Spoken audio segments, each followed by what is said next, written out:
I remember the exact moment my entire life tilted off its axis, and it wasn't during some dramatic rainstorm or in a crowded bar. It was a Tuesday afternoon in early October, and I was standing in our kitchen in the suburbs of Denver, scrolling through my phone while the coffee machine gurgled. My wife Claire was standing by the sink, her back to me, her shoulders set in a line I'd learned to read like a warning label over the past 12 years. She hadn't said anything for about 5 minutes, which was unusual because Claire filled silence the way a river fills a canyon, constantly with purpose and usually with a lot of noise. When she finally turned around, there was a look on her face I'd never seen before.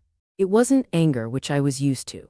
It wasn't sadness, which I'd seen plenty of during her father's illness. It was something else. It was like she'd already packed her bags in her mind and was just waiting for me to notice the suitcases weren't there. She took a breath and said, "I'm not happy." 4 words. They hit me like a slap across the face, cold and sharp, the kind that leaves a phantom sting long after the hand is gone. We'd had rough patches before. We'd had screaming matches that sent the dog cowering under the bed. We'd had quiet wars fought over the thermostat and whose turn it was to pick up the kids from soccer practice. But Claire was a woman who lived in absolutes, and when she said she was unhappy, I knew she meant she was feeling something terminal. I felt my stomach drop, a heavy stone sinking into a dark pool. I opened my mouth, ready to launch into my standard defense mechanisms. The deflection, the joke, the promise to do better. But she held up a hand and I closed my mouth like a trained seal. That's when she said the words that would haunt me for the rest of my life. She looked me dead in the eyes, those clear blue eyes I fell in love with in a cramped dorm room at CU Boulder, and she said, "I have one unexpected request." I genuinely thought she was going to ask for a divorce. I'd been bracing for it for months, if I'm being honest. The intimacy had dried up, replaced by a transactional cordiality that felt like we were roommates who happened to share a mortgage and a child. The sex was routine, scheduled, and about as passionate as a dental appointment. I had prepared myself for the standard speech. The classic "it's not you, it's me," the talk about needing space, the respectful but soul-crushing division of our vinyl record collection. I had already run the calculations in my head about how I'd afford the apartment in Capitol Hill, how I'd negotiate weekends with our daughter Lily, and how I'd avoid the awkwardness of running into her at the Whole Foods on Pearl Street. I was ready for the axe to fall, but instead of a divorce, she said she wanted something else, something that made my brain short-circuit. She said she needed to explore her own path, whatever the hell that meant, and she wanted me to be cool with it. My first instinct was pure, unadulterated confusion. I leaned against the granite countertop, the cold edge digging into my lower back, and I stared at her. She was wearing that faded green sweater I'd bought her for our 5th anniversary, the one with the frayed cuffs she refused to throw away, and her blonde hair was pulled back in a messy ponytail. She looked like the girl I'd married, but also like a complete stranger. I asked her what she was talking about, my voice coming out thinner than I intended, betraying the panic that was beginning to swirl in my chest. I was hoping she'd laugh, tell me it was a test, that she just wanted to see if I'd fight for her. But Claire doesn't do tests, she does declarations. She walked over to the kitchen table and sat down, motioning for me to do the same, her hands folded neatly in front of her like she was about to close a business deal. That was the first time I felt the shift. It wasn't just a conversation, it was a turning point. She started talking about personal growth, about feeling stifled, about how the routine of our life had numbed her to the point where she didn't recognize her own reflection. And then she told me her request. It wasn't a request at all, really. It was an ultimatum dressed in the fuzzy language of self-care. She said she wanted to see other people, not to break up, not to divorce, she wanted to open up our marriage. She wanted me to agree to let her be with other men, and she wanted me to be okay with it because, in her words, it would make her whole. She said it was about experience, about reclaiming her youth, about feeling desired by someone who didn't see her as the mother of his child or the woman who left her socks on the bathroom floor. I remember the silence that followed. It was heavy and suffocating, thick as smoke. I could hear the neighbor's dog barking down the street, the hum of the refrigerator, the absurdly normal sounds of life continuing outside the bubble of my shattered reality. I felt a cold sweat break out on my forehead. In my head, I was screaming. I was shouting, "Are you insane?" I was throwing the glass of water in my hand against the wall. I was calling her every name in the book. But in reality, I just sat there, frozen, my mind a white static of disbelief. I thought about all the times I'd felt like I was failing her. The missed birthdays because of work, the times I chose the game over date night, the dumb arguments I escalated just to prove a point. I was a flawed man, I knew that. I was selfish sometimes and lazy, and I took her for granted. I had a whole catalog of my own sins I could recite, but I was faithful. I was loyal. I had never looked at another woman and thought about breaking what we had, because what we had, even when it was messy, was sacred to me. And now she was asking me to erase that sacredness. My voice cracked when I finally asked, "Who is he?" Because I knew it wasn't just an abstract concept. Women don't wake up one morning and decide they want an open marriage unless there's a catalyst. unless there's someone else whispering in their ear, making them feel alive. The look on her face confirmed everything. She hesitated, and in that hesitation I saw my marriage die a little bit. She told me it was just a guy from her spin class, a guy named Marcus. A personal trainer, because of course he was. She assured me it was just a physical thing, just a spark she wanted to see through to its natural conclusion. She tried to sell it to me as an experiment, something that would help her figure out what she wanted, and that ultimately it would make our marriage stronger. I wanted to laugh in her face. I wanted to grab her by the shoulders and shake her until the Claire I knew woke up. But she was serious. Her eyes were dry, her voice steady, her conviction absolute. She had obviously been planning this speech for weeks. The betrayal hit me then, not just the idea of her cheating, but the preparation. She had scripted our destruction. She had rehearsed the lines that were going to break me. I got up from the table so fast my chair scraped against the tile floor, a sound that grated on my nerves. I walked out of the kitchen into the living room and I stared at the photos on the mantelpiece. Our wedding day, her in that simple white dress, my face full of hope. Lily's first birthday, cake smeared all over her chubby little cheeks. A family vacation to the Grand Canyon where we had stood on the edge and promised each other we would always be each other's home. All of those memories felt like they belonged to someone else. They were artifacts from a life that was being systematically demolished in my own kitchen. Claire followed me, her footsteps soft on the hardwood. She stood behind me, close enough that I could smell her perfume, that familiar scent of jasmine and sandalwood, and it made me sick to my stomach. She reached out and put a hand on my back, the touch I used to crave now feeling like a betrayal in itself. She whispered, "I'm not asking for your permission, I'm asking for your understanding." I spun around and looked at her, and in that moment I saw the clarity in her eyes. There was no guilt. There was no shame, there was just a cold, calculated determination. And I realized with a clarity that was almost blinding that my wife was already gone. She wasn't asking me to open the door. She was walking through it and asking me not to slam it shut behind her. That was the first part of the story, the shock, the disbelief. The feeling of standing in the wreckage of a life I thought I knew, staring at the woman I loved, and realizing I was looking at a stranger. The weeks that followed were a masterclass in psychological torture. I walked around in a daze, going through the motions of my life like an actor in a play I'd forgotten the lines to. I'd drive to work, sit through meetings I didn't hear, and stare at spreadsheets until the numbers blurred into meaningless shapes. I was a marketing director for a tech firm in downtown Denver, a job I used to be passionate about, but now it felt like a prison. Every time my phone buzzed, my heart would seize up, my stomach coiling into a knot, wondering if it was Claire or if it was him. The not knowing was worse than any concrete evidence. At least if I knew I could process it, I could vomit out the grief and get it over with. But Claire was a master of the slow drip. She didn't bring him home, she didn't throw it in my face. She was almost polite about it, which made it so much worse. She'd tell me she was going to the gym, and I'd watch her leave, my eyes burning holes into her back, my mind conjuring up images I couldn't stop. I'd imagine his hands on her, his mouth on her neck, the sounds she'd make when she came. It was a relentless loop of self-destruction, and I couldn't seem to hit the pause button. I started drinking more, not to the point of blackout, but just enough to take the edge off, to blur the sharp corners of my reality. I'd pour myself a whiskey after Lily went to bed, and I'd sit in the dark living room, the only light coming from the street lamp outside, and I'd wait. I'd wait for the sound of her key in the lock, for her footsteps on the porch, for the smell of his cologne clinging to her clothes. That smell is what finally broke me. It was about 2 weeks after her announcement. She came home around 11, her hair slightly disheveled, a flush on her cheeks that had nothing to do with the cold Colorado night. I was sitting on the couch, a glass of bourbon in my hand, the TV on mute. She walked past me, leaned down to kiss my cheek, a gesture so mechanical it was almost insulting, and that's when I caught it. A faint, woodsy scent, something dark and musky that wasn't hers. It was him. It was the physical proof of what was happening, the scent of another man in my home, in the house where I raised my daughter, in the house where we'd built our lives. I felt a surge of rage so powerful it made my vision go red at the edges. My jaw clenched so hard I thought my teeth might crack. I wanted to grab her, shake her, scream at her to go shower off his filth, but I didn't. I swallowed it down, the bitter taste of it burning my throat. I just sat there and watched her walk up the stairs, her steps light, almost happy.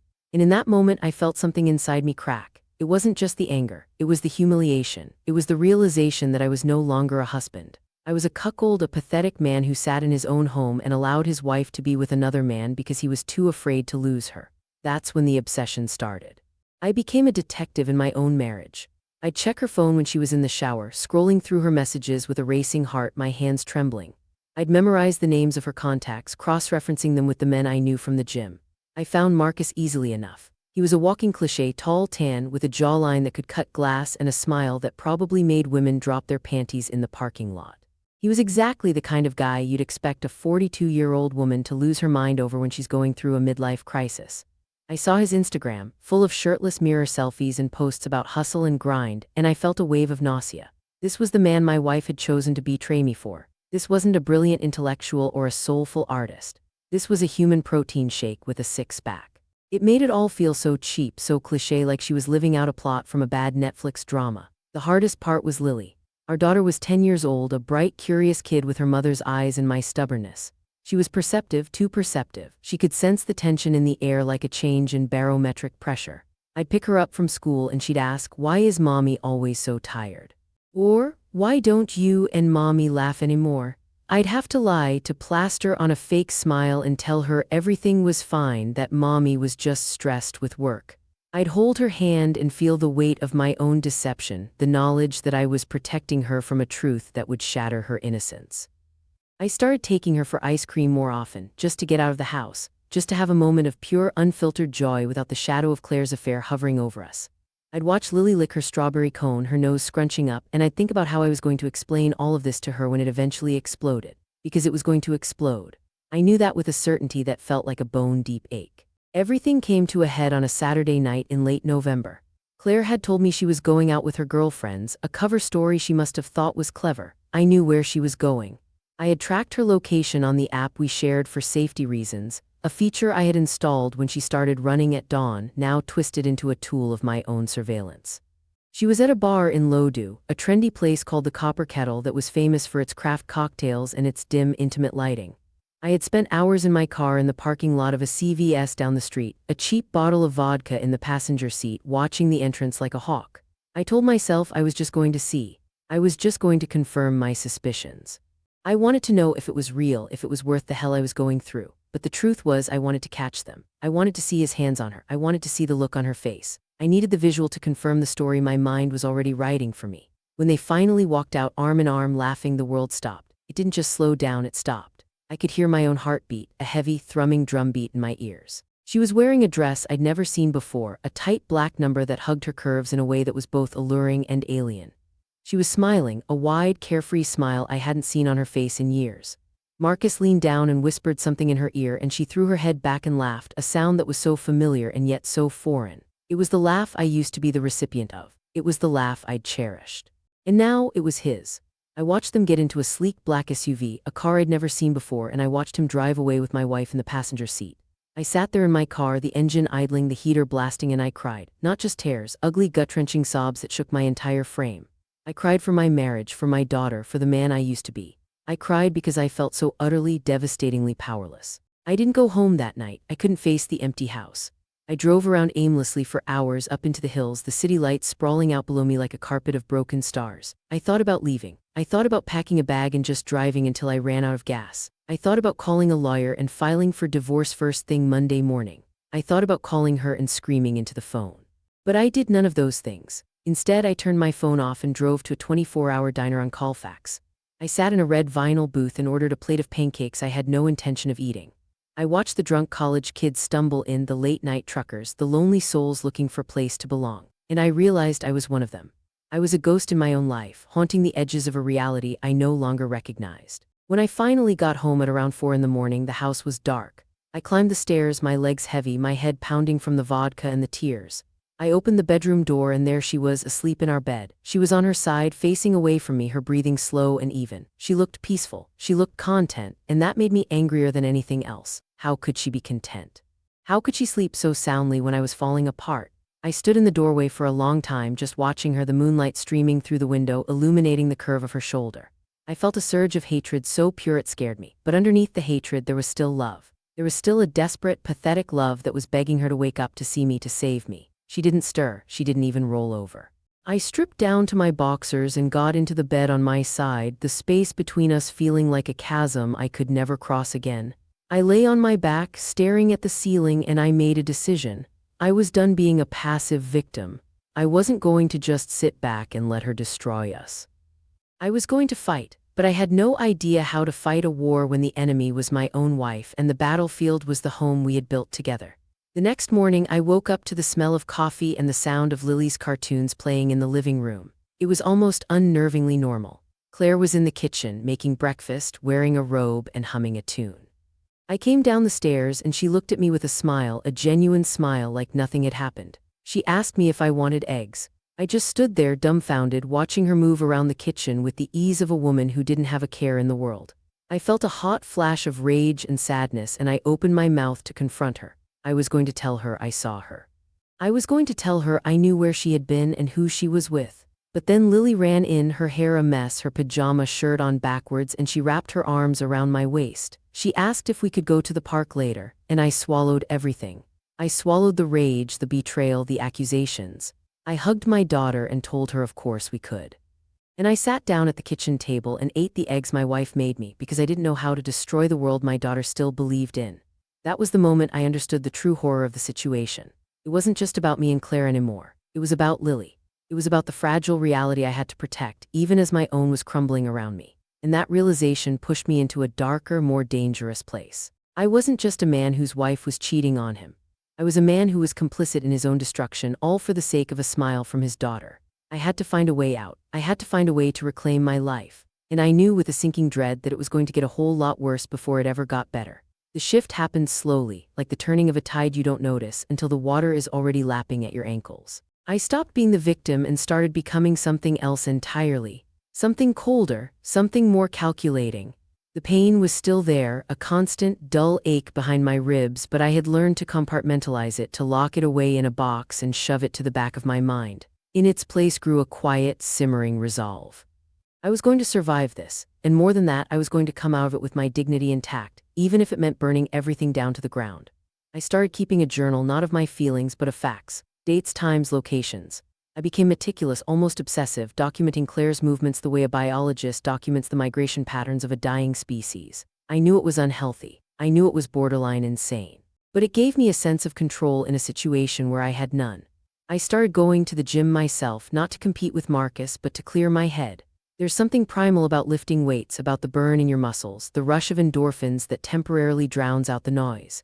I'd go late at night after Lily was in bed, and I'd push myself until I couldn't lift my arms. I'd stand in front of the mirror, sweat dripping down my face, and I'd stare at my own reflection, trying to find the man I used to be. He was still in there somewhere, buried under layers of grief and anger. I started dressing better too. I bought new clothes, sharper shirts, better-fitting jeans. I got a haircut, a proper one, not the quick trim I'd been getting at the barber shop for the past decade. It wasn't about impressing Claire. It was about impressing myself. It was about reminding myself that I was still a man, still desirable, still capable of being more than just the sad husband waiting at home. The loneliness was the hardest part. I had friends, sure, but I couldn't tell them what was really going on. How do you explain to your buddies that your wife is sleeping with a personal trainer and you're just letting it happen? The shame was suffocating. I'd go to happy hour with my coworker Derek, and I'd sit there nursing a beer, nodding along to his stories about his wife's obsession with interior design, and I'd feel this immense, crushing isolation. I was living a double life, pretending to be a normal guy while my marriage was imploding in slow motion.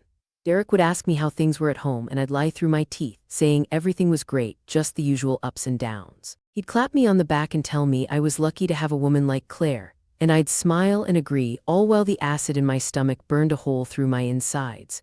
It was around that time that I met Sarah. She was a graphic designer who worked on the third floor of my office building, a woman I'd exchanged polite nods with in the elevator for years but never really spoken to. She had dark, curly hair, a quick smile, and the kind of easy confidence that made you feel like you'd known her your whole life. We ran into each other at the coffee shop in the lobby one morning, both of us waiting for our orders, and she made a joke about the barista's terrible latte art. I laughed, a real laugh, the first one I'd let out in weeks. We started talking, just small talk at first, about the weather, about work, about the absurdity of office life. But over the next few days, our conversations grew longer. She'd stop by my desk to ask a question about a project, and we'd end up talking for 20 minutes. She'd text me funny memes during the day, little things that made me smile in the middle of a meeting. I knew what I was doing. I knew I was towing a dangerous line. But Sarah was like a lifeline thrown to a drowning man. She was warm, she was kind, and she looked at me like I was a person, not a failure. She didn't know about Claire, about the open marriage, about the slow death of my soul. To her, I was just a guy, a funny, slightly sad guy who made her laugh, and I clung to that. I clung to the feeling of being seen, of being wanted, even if it was just as a friend. I told myself it was harmless, that I wasn't doing anything wrong, that I was just surviving, but deep down I knew I was lying to myself. I was using Sarah as a crutch, a way to escape the reality of my crumbling marriage, and I didn't care. I was so starved for affection, for attention, that I would have taken whatever she was offering, even if it was just a conversation and a cup of coffee. One evening, about a month after I started talking to Sarah, Claire announced that she was going on a weekend trip. A yoga retreat in the mountains, she said. She said it with a straight face, and I almost laughed. A yoga retreat. It was so transparent, so painfully obvious that it was almost insulting. I knew she was going with Marcus. I had seen the messages on her phone, the "can't wait to see you" texts, the heart emojis. I didn't confront her. I just nodded, told her to have a good time, and watched her pack her bags with a sense of detached horror. She was leaving me alone with Lily for the weekend, abandoning her family to go play house with another man. The audacity of it was breathtaking, and yet I didn't say a word. I just stood there, my hands in my pockets, and I let her walk out the door. That weekend was a turning point. It was just me and Lily, and I poured every ounce of my fractured soul into making it perfect. We went to the aquarium, we ate pancakes for dinner, we built a fort out of blankets and pillows in the living room and watched movies until we both fell asleep. For those 2 days, I was able to forget. I was able to pretend that I was just a dad, just a normal guy with a normal life. Lily was so happy, so blissfully unaware of the darkness lurking beneath the surface, and her joy was infectious. It reminded me of what I was fighting for. It reminded me that there was still something good in my life, something worth protecting. But when Sunday night rolled around and I put Lily to bed, the reality of my situation came crashing back down. Claire was coming home, and she was coming home from a weekend with another man. I was sitting in the living room when she walked in around 9 o'clock. She was tanned, relaxed, a soft smile on her face. She was glowing, she was radiant, and I hated her for it. I hated her for being so oblivious to the pain she was causing me. She came over and sat on the arm of the couch, leaning down to kiss my forehead. She asked how the weekend was, how Lily was, if everything went okay. She asked it like she was a concerned wife, like she hadn't just spent 48 hours in the arms of another man. I looked up at her and I saw her clearly for the first time in months. I saw the lines around her eyes, the slight sag of her jaw, the way her hair was starting to thin. She was aging, we both were, but she was clinging to her youth with a desperation that was almost pathetic. And in that moment, I felt something shift inside me. The love I had been holding onto, the desperate, pathetic love that had been keeping me tethered to her, began to loosen its grip. I asked her how the retreat was. I asked her if she had a good time. I asked it with a calm, measured tone that surprised even me. She launched into a detailed story about the meditation sessions, the hikes, the healthy food. She was a good liar, I'll give her that. She was so detailed, so convincing that I almost believed her, but I knew the truth. I knew about the cabin in the mountains, about the hot tub, about the wine and the candles and the hours of sex that followed. I knew it all, and the knowledge was like a poison spreading through my veins, turning everything it touched to ash. I let her finish her story, and then I just nodded. I told her I was glad she had a good time, and then I got up, told her I was tired, and went to bed. That was the night I started to detach. It was a survival mechanism, a way of protecting myself from the relentless onslaught of pain. I stopped looking at her as my wife. I started looking at her as a roommate, a co-parent, a woman I happened to live with. I stopped reaching for her in the middle of the night. I stopped hoping she would change her mind. I stopped caring about what she did or who she did it with. It was a cold, calculated decision, and it was the most liberating thing I had ever done. The grief was still there, buried deep, but it was no longer controlling me. I was taking back control of my own life, one small step at a time. I started planning. I started thinking about my future, a future that didn't include Claire. I started looking at apartments online discreetly when she was asleep. I started talking to a lawyer, a friend of a friend who promised to keep everything confidential. I was building an exit strategy, a way out of the hell I had been living in. But there was one thing I hadn't anticipated, one thing that threw a wrench in all of my carefully laid plans, and that thing was Sarah. What had started as a friendship, a harmless coffee shop camaraderie, had evolved into something more, something I wasn't prepared for. She was in my head, in my heart, in places I had sealed off and forgotten about. I had been so focused on my anger at Claire, on my need to escape, that I had ignored the growing feelings I had for this other woman. She was a complication I didn't need. She was a liability. But she was also the first person in months who had made me feel alive, truly alive, like I was more than just a shell of a man going through the motions. The night I realized I was falling for her, I was driving home from a late meeting and she called me. We talked for an hour about nothing and everything, and by the end of the conversation, I knew I was in trouble. I was in love with another woman, a woman who wasn't my wife, and I had no idea what to do about it. The guilt was crushing. I was doing the exact same thing Claire was doing, just in a different way. I was betraying her not with sex but with my heart. I was giving Sarah pieces of myself that should have belonged to my marriage. I was sharing my fears, my dreams, my secrets with someone who had no claim to them. I knew it was wrong. I knew I was becoming the villain in my own story, but I couldn't stop. Sarah was like oxygen to a suffocating man, and I was gasping for air.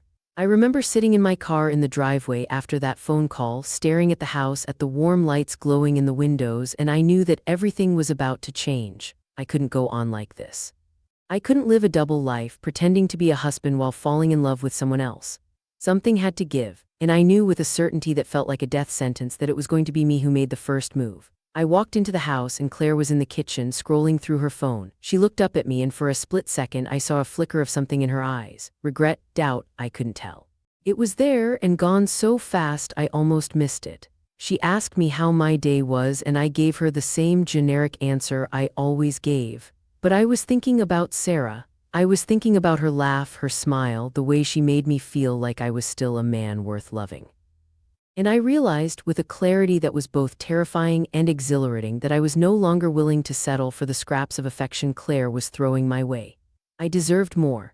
I deserved to be happy. And I was going to fight for that happiness, even if it meant losing everything else in the process. That was the moment I decided to stop being a passenger in my own life. I was going to take the wheel, and I didn't care who I ran over in the process.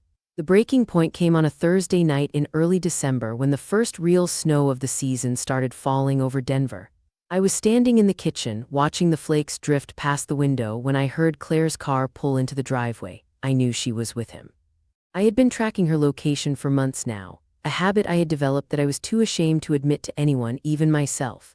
I watched the little blue dot on my phone move from the restaurant where he worked, a trendy gastropub in the Highlands, to our street. I waited for the headlights to sweep across the living room wall, for the sound of the garage door opening, for the silence that followed when she came inside. But the garage door didn't open. She parked in the driveway, the engine idling for a long moment, and then I saw the two figures through the frost-covered window. They were kissing, not a quick peck, not a casual goodbye. This was a deep, passionate kiss, the kind you share when you don't want the night to end. I could see his hands on her face, her fingers tangled in his hair. I could see her lean into him, her body pressing against his, and I felt my stomach lurch. Something inside me snapped. It wasn't the jealousy this time, or the humiliation, or the familiar ache of betrayal. It was something colder, something more final. It was the death of hope. For months I had been clinging to the faint possibility that this was just a phase, that she would wake up one morning and realize what she was throwing away. I had convinced myself that our marriage was strong enough to survive this, that we would come out the other side stronger, wiser, more in love than ever. But watching her kiss another man in our driveway in the snow under the streetlight that we had installed together when we first moved in, I finally understood the truth. Claire was never coming back. She had already left. She was just waiting for me to catch up. The realization hit me like a physical blow, and I had to grip the counter to steady myself. I felt the ground shift beneath my feet, the foundation of my entire existence crumbling into dust. I didn't confront her when she came inside. I didn't scream or cry or throw things. I just stood in the kitchen, my hands pressed flat against the cold granite, and I watched her walk through the door, her cheeks flushed from the cold, her lips swollen from his kisses. She smiled at me, that same manufactured smile she had been wearing for months, and she told me she had a great day. She asked about dinner. She asked about Lily. She went through the motions of being a wife, and I stood there and let her because I was already somewhere else. I was already planning my escape. That night, after she fell asleep, I went into the home office and I pulled up the apartment listings I had been bookmarking for weeks. I found one in Capitol Hill, a small one-bedroom with hardwood floors and a fireplace, within walking distance of the coffee shops and bars that had once been our stomping grounds. I submitted an application. I transferred the security deposit from my savings account. I made a decision that would change everything. The next morning, I woke up with a sense of purpose I hadn't felt in years. I made breakfast for Lily, packed her lunch, and drove her to school. I kissed her forehead and told her I loved her, and I meant it with every fiber of my being. She was the only thing in my life that still felt real, the only anchor keeping me from drifting off into the void.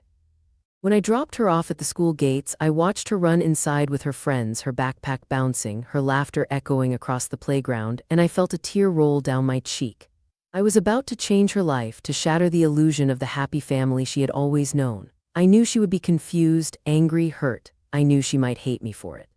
But I also knew I couldn't stay in a marriage that was killing me, that I couldn't be a good father to her if I was a hollow shell of a man. I had to be strong for her. I had to be the kind of father she deserved, even if that meant making the hardest decision of my life. I didn't go to work that day. I called in sick, a rare occurrence that raised eyebrows, but I didn't care. I went to the lawyer's office instead, a sleek high-rise in downtown Denver, and I sat across from a woman named Patricia who had the kind of no-nonsense demeanor that made you feel like she had seen it all and wasn't impressed by any of it. I told her everything. The open marriage, the affair, the lies, the slow erosion of my soul. I told her about the journal I had been keeping, the dates and times and locations, the evidence I had gathered. She listened without judgment, her pen scratching across her notepad, and when I finished, she looked at me and said, "You're doing the right thing." Those 4 words were like a balm to a wound I had been nursing for months. I had spent so long doubting myself, second-guessing my every move, that I had forgotten what it felt like to be validated. Patricia told me I had a strong case, that Claire's behavior constituted marital misconduct, and that I had every right to file for divorce. She asked me if I was ready, if I was prepared for the war that was about to come. I looked her in the eyes and I said yes. I was ready. I was ready to fight for my life. The next few days were a blur of preparation. I found a storage unit and started moving my things out piece by piece, taking items Claire wouldn't notice. Clothes, books, old photo albums, the vintage record player my grandfather had left me. I took Lily's baby photos, her first drawings, the little mementos of her childhood that I couldn't bear to leave behind. I did it in the dead of night, while Claire was asleep, tiptoeing around the house like a ghost in my own home. I felt like a thief stealing pieces of my own life, but I knew it was necessary. I had to secure what was mine before the storm hit. I also started recording conversations, just in case. I would hide my phone in my pocket, the voice memo app running, and I would ask Claire questions about her day, about her activities, about her plans. I knew it was a dirty tactic, but I was past caring. I was in survival mode, and I was going to use every weapon at my disposal. The showdown finally happened on a Saturday afternoon. I had planned it carefully, waiting for a moment when Lily was at a friend's house so she wouldn't have to witness the carnage. I had packed my bags, a few suitcases filled with the essentials, and I had them waiting by the front door. Claire walked into the living room, saw the bags, and her face went pale. She asked me what was going on, her voice trembling slightly, the first sign of vulnerability I had seen in months. I told her I was leaving. I told her I was filing for divorce. I watched the shock ripple across her face, the disbelief, the dawning horror. She started to speak, to defend herself, to justify her actions, but I cut her off. For the first time in months, I was in control. I told her I knew everything. I told her about Marcus, about the retreat, about the nights she came home smelling like him. I told her about the journal, the recordings, the lawyer. I watched her world crumble the way mine had crumbled, and I felt a surge of something that felt dangerously like satisfaction. She started crying, real tears this time, the kind I hadn't seen since her father's funeral. She begged me to stay.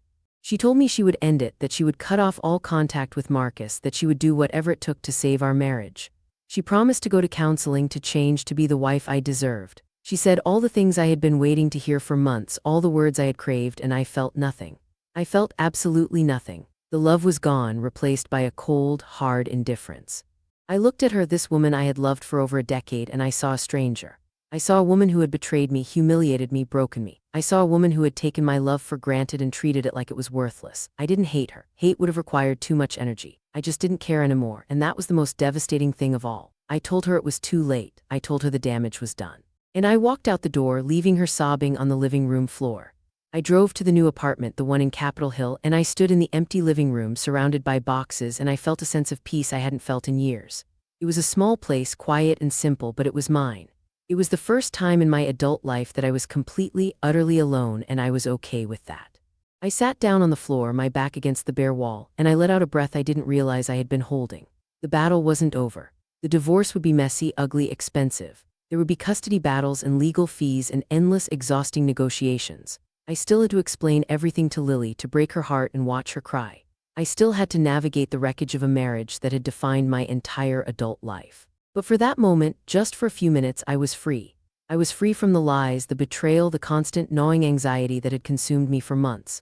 I was free from Claire, and then my phone buzzed. I looked down at the screen, expecting a text from the lawyer or maybe Derek checking in, but it wasn't. It was Sarah. She had heard somehow through the grapevine, and she was asking if I was okay. I stared at her name on the screen, her picture, the warm smile that had become my salvation. I thought about how she had been there for me, how she had made me feel alive again, how she had shown me that I was still capable of being loved. I thought about the conversation we had had a few weeks ago when she had confessed that she had feelings for me, and I had been too scared to reciprocate. I was no longer scared. I was no longer bound by the chains of a dead marriage. I was a free man. I typed back a simple message, 3 words that would change everything.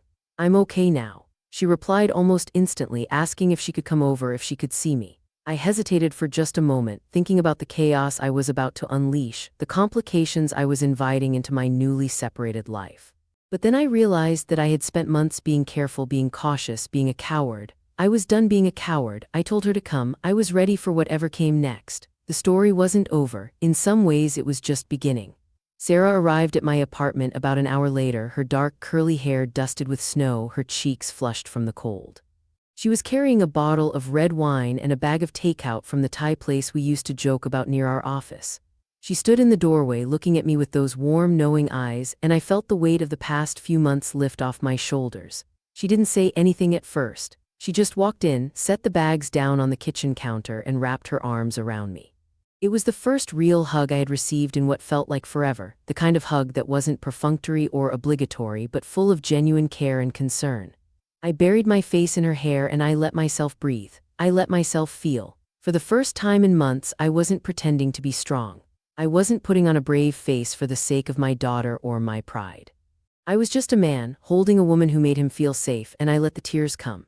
We didn't talk about Claire. We didn't talk about the divorce or the custody battle or the legal nightmare that awaited me.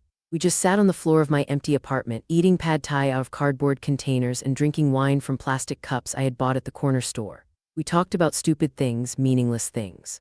We talked about her crazy cat, a fat orange tabby named Marmalade that she swore had a vendetta against her. We talked about the awful Christmas sweater party her office was planning.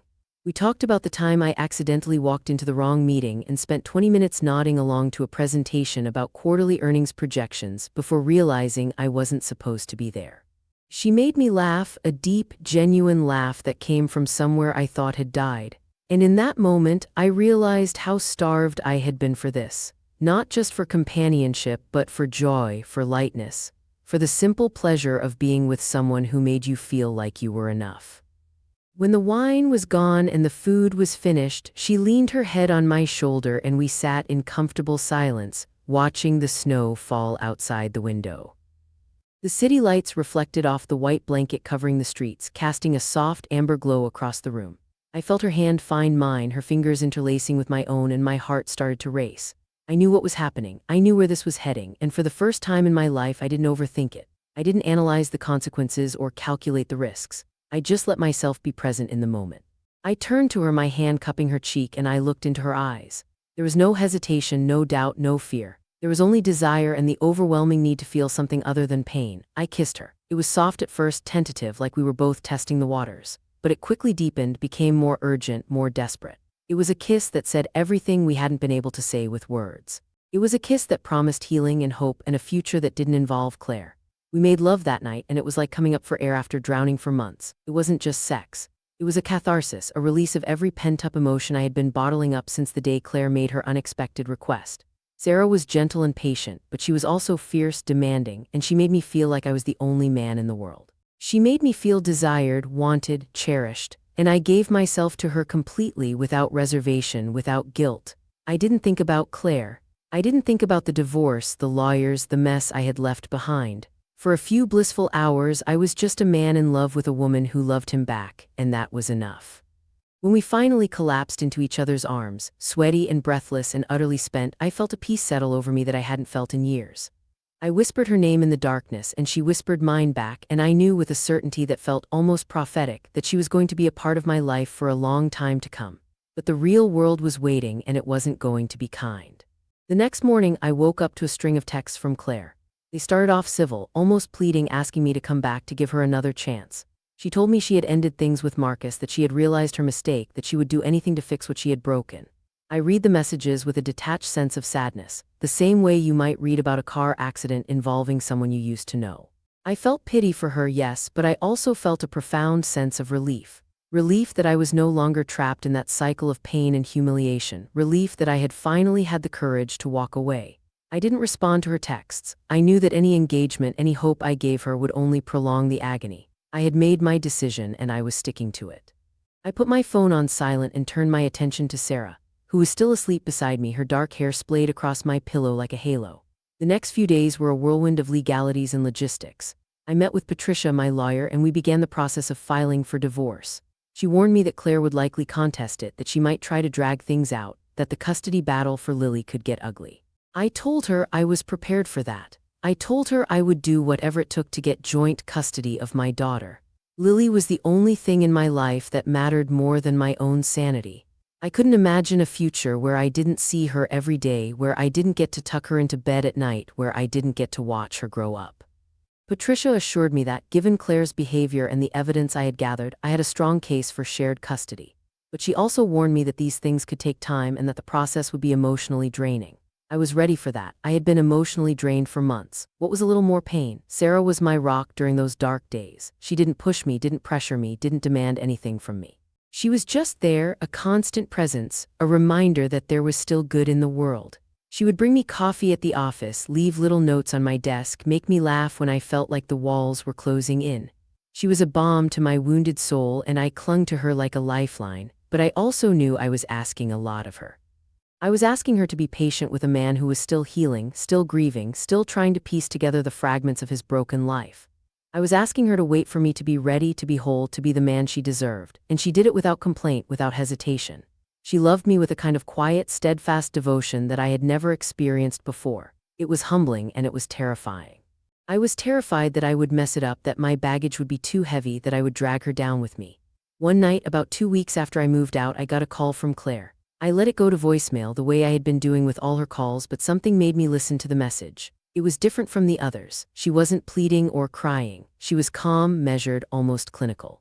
She told me she had accepted that the marriage was over, that she was done fighting. She said she wanted to meet, not to reconcile, but to figure out how we were going to co-parent Lily. She said she wanted to do it right, to put Lily first, to find a way to make this work without destroying each other.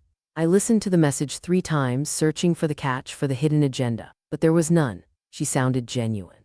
She sounded like the woman I had married, the woman I had loved before everything fell apart.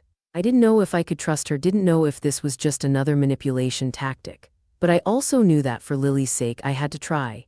We met at a neutral location, a coffee shop near the park where we used to take Lily when she was a toddler. Claire looked different. She had lost weight, and there were dark circles under her eyes that makeup couldn't hide. She looked tired, defeated, but also resolved. We sat across from each other, the table between us like a no man's land, and we talked. We talked about Lily. We talked about school schedules and summer vacations and who would get her for Christmas. We talked about how to tell her, how to explain the separation in a way that wouldn't traumatize her. We talked about being civil, being mature, being adults.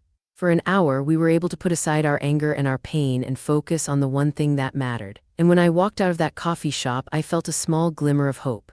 Maybe this wouldn't be a war, maybe we could do this right, but hope is a dangerous thing. It makes you vulnerable.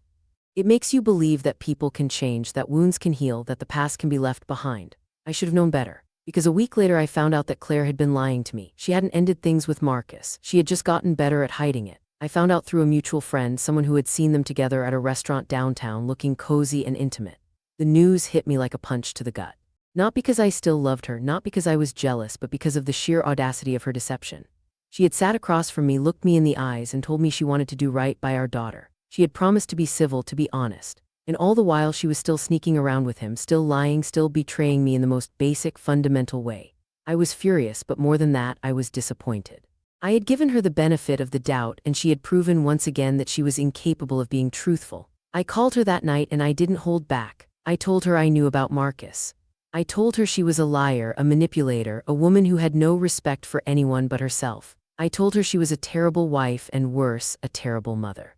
I told her I would never trust her again, and that I would fight with everything I had to make sure Lily knew the truth about the kind of person she was. She didn't deny it. She didn't apologize. She just listened, and when I was done she said, "I guess we're both liars now, aren't we?" The comment was so unexpected, so out of left field, that it stopped me cold. I asked her what she meant, and she told me she knew about Sarah. She had known for weeks. She had seen my texts, the late-night calls, the time I spent working late. She knew I had been with another woman, and she knew it had started long before I moved out. I wanted to argue, to defend myself, to tell her it wasn't the same, but I couldn't, because in some ways she was right. I had betrayed her too. Not in the same way, not with the same cold, calculated malice, but I had betrayed her nonetheless. The line between right and wrong had blurred, and I had stepped over it without even realizing. And in that moment I understood something profound. We were both broken, both flawed, both guilty of hurting each other. And while that didn't excuse her actions, it also meant I had to take a long, hard look at myself. That realization was the turning point. I stopped being angry. I stopped being bitter. I stopped being the victim. I started being the man I needed to be, the man I wanted my daughter to be proud of.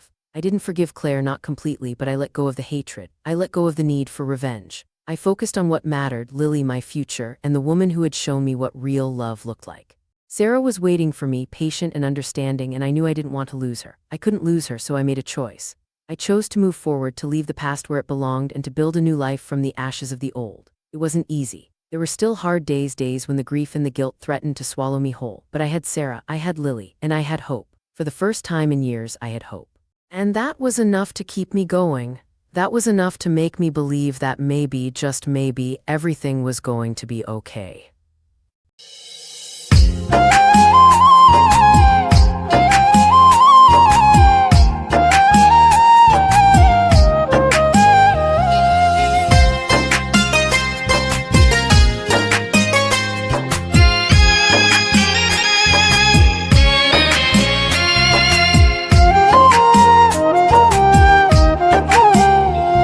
তুই সুযোগ পায়া দিলি দুঃখ, সুযোগ পায়া দিলি দুঃখ আমার সরল দিলে। দেখবো আমি তোর কপালে কোন ব্যারিস্টার মিলে, ওরে দেখবো আমি তোর কপালে কোন ব্যারিস্টার মিলে। সুযোগ পায়া দিলি দুঃখ, সুযোগ পায়া দিলি দুঃখ আমার সরল দিলে।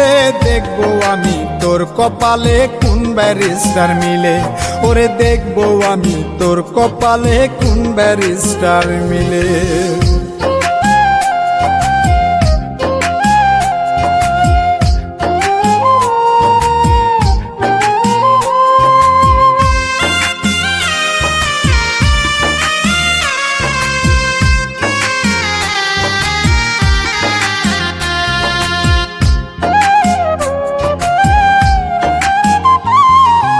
আমার খাইলি আমার পড়লি তবু দিলি জ্বালা, কি যে খাইলাম শুনতে খারাপ দিয়া তোরে মালা।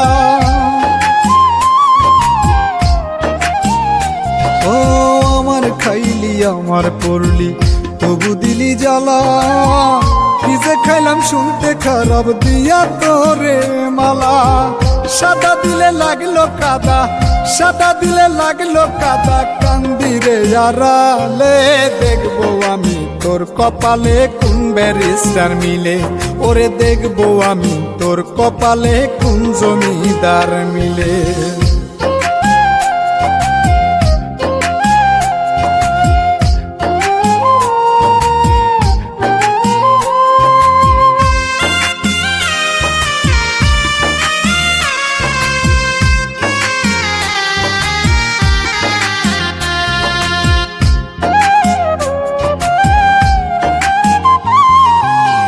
জানি তো হবে এমন, জানতাম যদি আগে, তবে কি আর প্রাণ থাকিতে তোরে মায়া লাগে।